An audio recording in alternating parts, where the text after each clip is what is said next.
First, you'll want to download the data from Tracking 202 or Prosper 202 so we can upload it to the Tracking 202 Tools 202 application to analyze. So log into Prosper 202 or Tracking 202. Here we're using Prosper 202 as an example. Click on the Visitors tab and set your start and end date based on the amount of data and which data you want to analyze.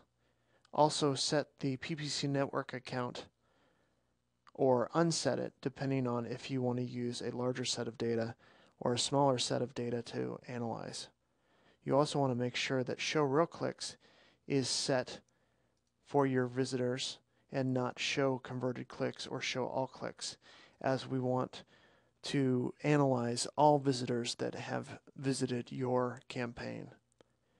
Click Set Preferences and then click Download to Excel.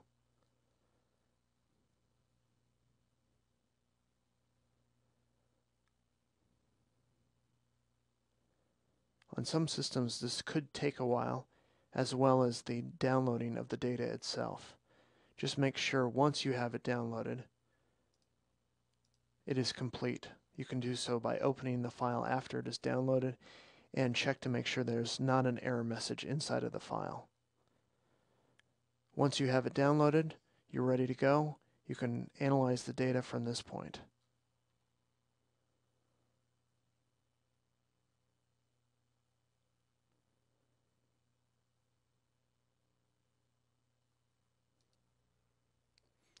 Now we're going to use the data that we just downloaded from Tracking 202 or Prosper 202 to get suggestions on which are the really hot positive keywords, thus the opposite of negative keyword suggestions, that are active in our campaign.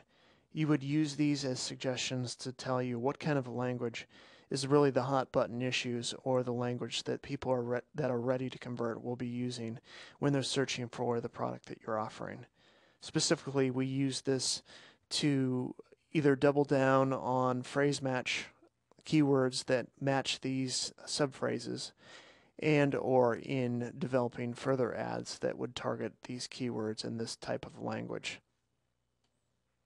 So first you'll browse and find the keyword data that we just downloaded from Tracking 202 and hit Analyze.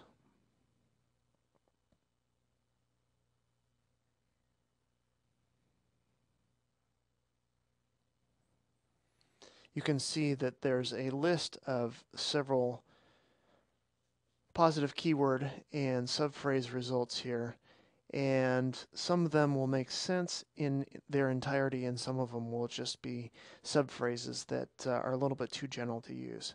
But you can see that there's several here that are probably exact matches to subphrases that we have as phrase matches in Google AdWords right now.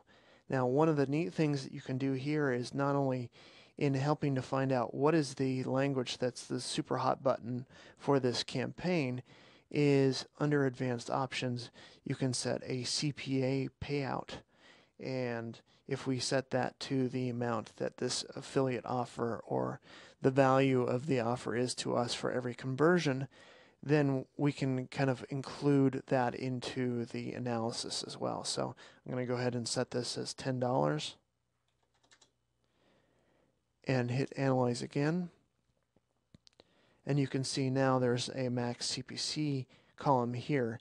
And if any of these subphrases match up with a subphrase that you are bidding on specifically through a phrase match, then you could use the max CPC column as a guide of what is the maximum bid that you want to bid for on that subphrase.